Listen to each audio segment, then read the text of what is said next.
Oh,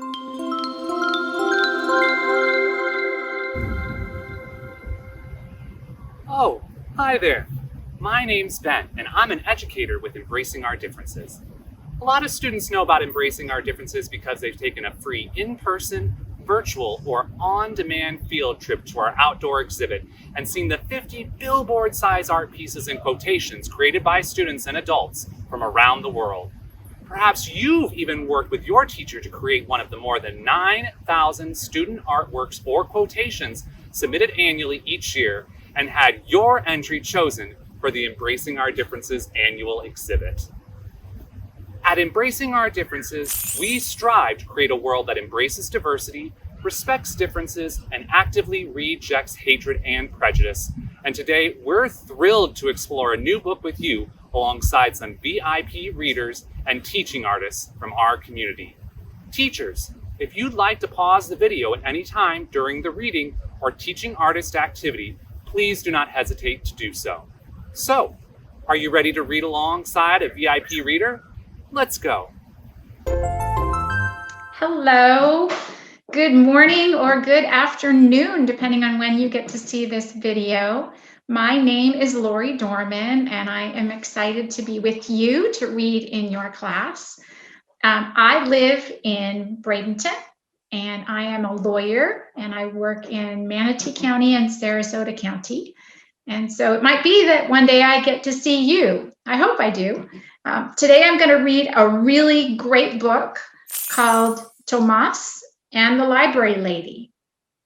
And I hope you have this book in front of you, and I'll tell you when I'm turning a page so that you can turn your pages with me. Tomás and the Library Lady, written by Pat Mora and illustrated by Raul Colon. It was midnight. The light of the full moon followed the tired old car. Tomás was tired too, hot and tired. He missed his own bed in his own house in Texas. You can see Tomás in the car.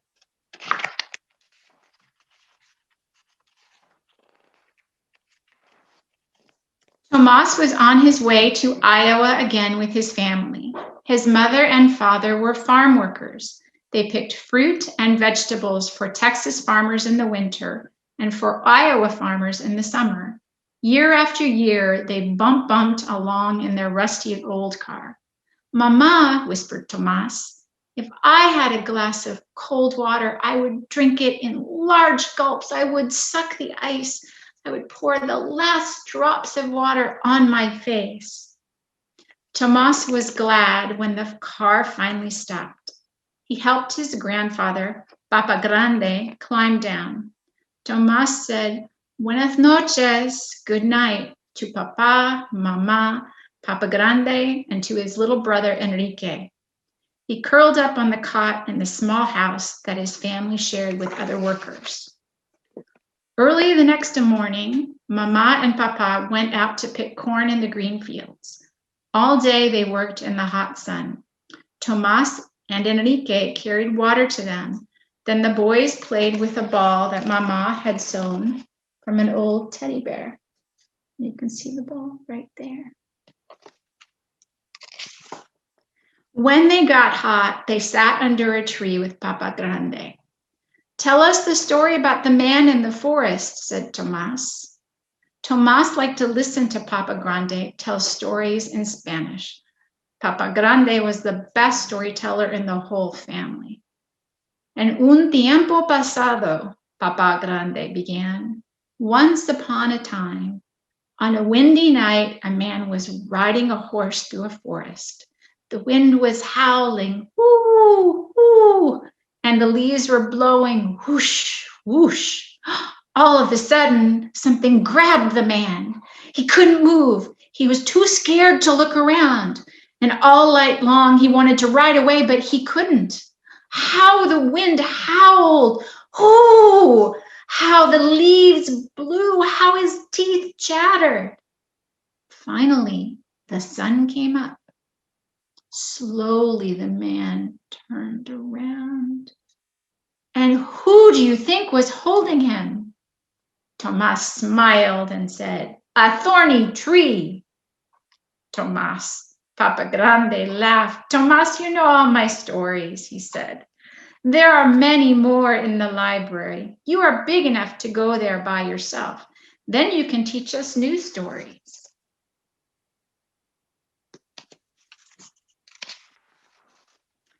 The next morning, Tomás walked downtown. He looked at the big library. Its tall windows were like eyes glaring at him. Tomás walked around and around the big building. Slowly, he started climbing up, up, up the steps. He counted them to himself in Spanish.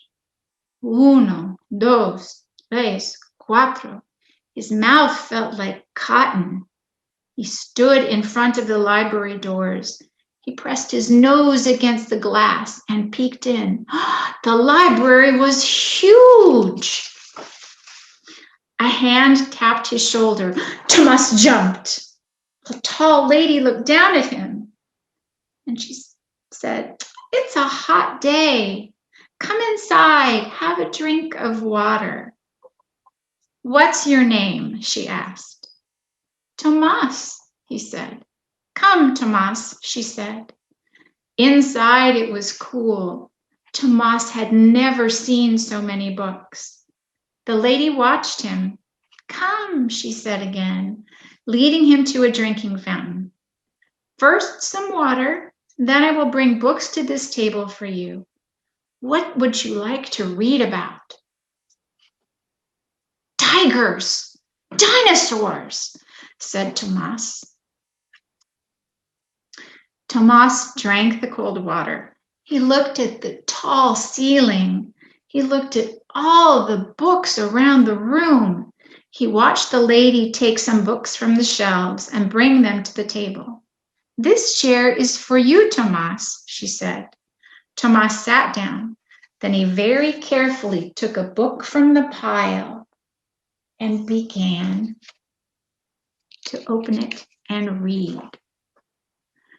Tomás saw dinosaurs bending their long necks to lap shiny water. He heard the cries of a wild snake bird. He felt the warm neck of the dinosaur as he held on tight for a ride.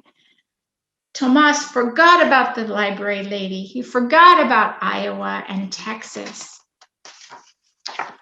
He was reading.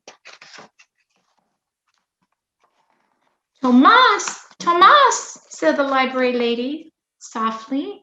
Tomás looked around. The library was empty. The sun was setting. The library lady looked at Tomás for a long time. She said, "Tomás, would you like to borrow 2 library books? I will check them out in my name." Tomás walked out of the library carrying his books. He ran home eager to show the new stories to his family.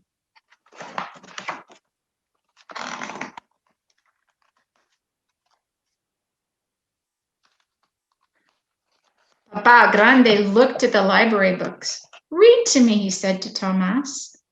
First, Tomás showed him the pictures. He pointed to the tiger. "Que tigre tan grande!" Tomás said first in Spanish and then in English. "What a big tiger!" "Read to me in English," said Papa Grande. Tomás read about tiger eyes shining brightly in the jungle at night. He roared like a huge tiger. Papa, Mama, and Enrique laughed. They came and sat next to him to hear his story. Some days, Tomás went with his parents to the town dump. They looked for pieces of iron to sell. Enrique looked for toys, but Tomás looked for books. He would put the books in the sun to bake away the smell. All summer, whenever he could, Tomás went to the library. The library lady would say, "First a drink of water, then some new books, Tomás." On quiet days, the library lady said, "Come to my desk and read to me, Tomás." Then she would say, "Please teach me some new words in Spanish." Tomás would smile. He liked being the teacher. The library lady pointed to a book. Book is a libro, said Tomás. Libro, said the library lady. Pájaro, said Tomás, flapping his arms. The library lady laughed. Bird, she said.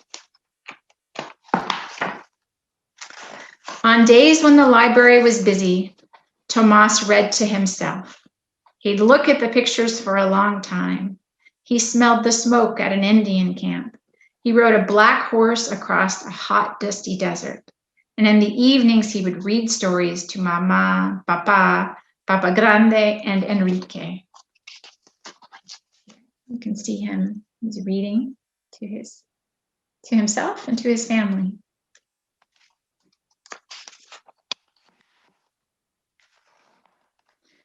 One August afternoon, Tomás brought Papa Grande to the library.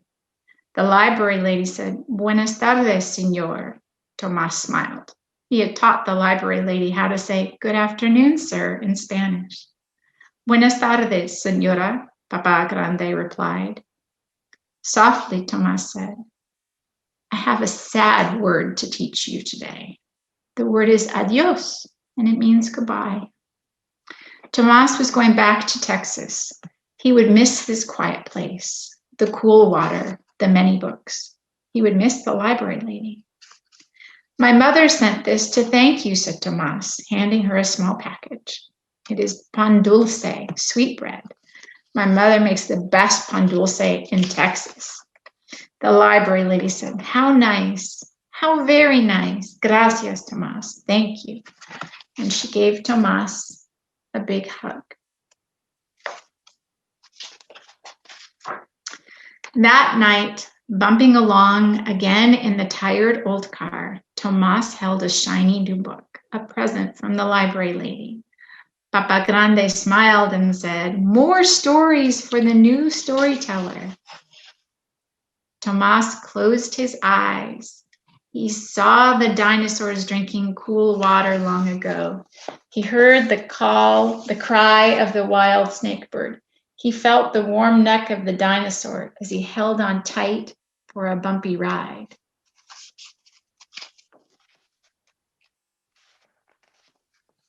The end. There's a special ending on this book, and it's a note about the story. It's about Tomás, actually. Tomás Rivera was born in Crystal City, Texas in 1935. A migrant worker who valued education, Tomás Rivera became a writer, a professor, a university administrator, and a national education leader. When Dr. Rivera died in 1984, he was the chancellor of the University of California at Riverside. The campus library now bears the name of the boy who was encouraged to read by a librarian in Iowa. And that's the end of the book. This is Tomás and the library lady. It was so nice to be with you guys. I hope you're doing well and learning lots, and have a really nice rest of your day. Bye-bye. Isn't it great reading along with a new friend? Now let's meet our guest teaching artist and continue exploring our new book together. Hi, I'm Connie. Hola, me llamo Connie. I just finished reading Tomás and the Library Lady. What a fabulous book. Es un libro fabuloso. I have read it a few times, and every time I do, I found something that fascinates me. I wish I've heard all the stories that Papa Grande told every night. Todas las noches. I also thought of all the landscapes that Tomás and his family saw on their trips from Texas to Iowa every year. Todos los años. I also know how hard it is sometimes to keep your kids entertained while you have to work. But Tomás' mom taught me how to repurpose an old toy into a new one. And here we are. This time when I read the book, I found a little something that is actually huge. Tomás taught the library lady some Spanish words, and he was happy. He said he liked being a teacher too. And then I realized I learn things from everybody, every day, because every one of us have something to teach to others. Just like Tomás, I speak Spanish too, and I want to teach you to say 3 things. I am a teacher too. Yo también soy profesor. Yo también soy una profesora. I can teach you. Yo te puedo enseñar. Yo te puedo enseñar. Good job. Buen trabajo. Now, I want to invite you to close your eyes. No peeking. Think about all the things you know, all the words you know, all the games you play, all the ideas you have.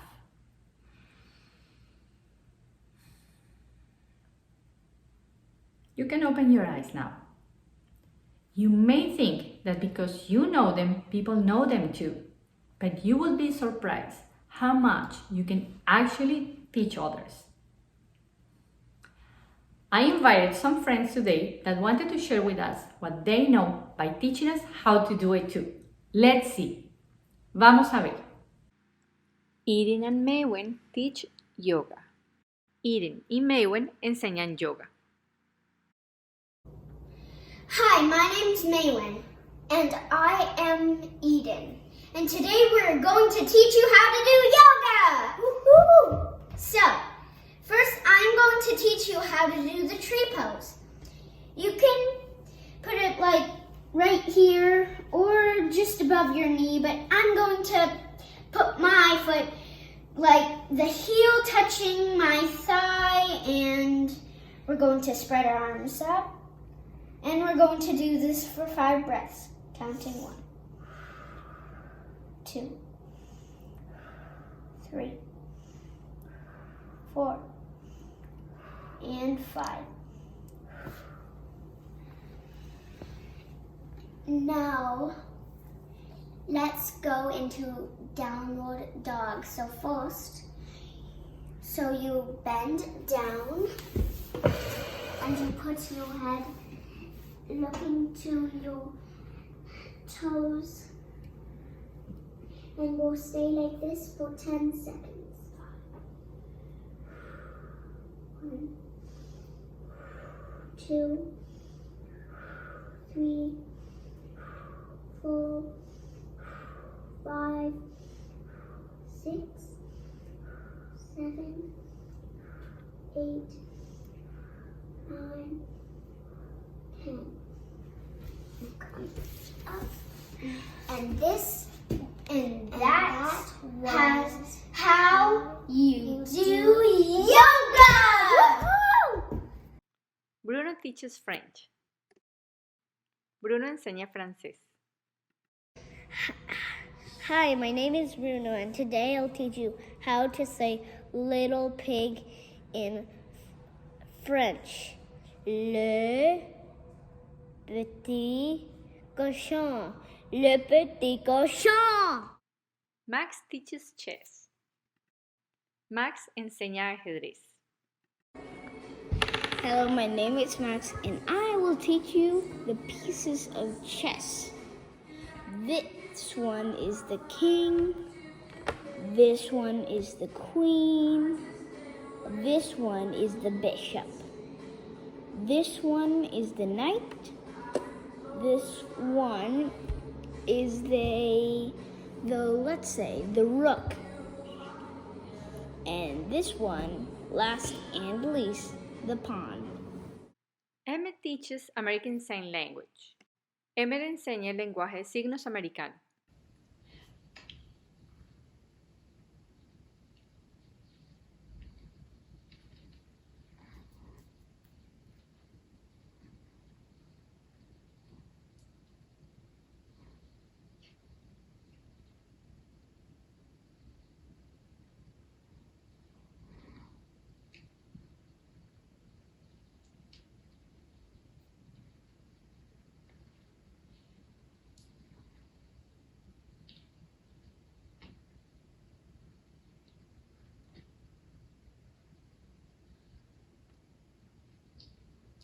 My name is Emmett.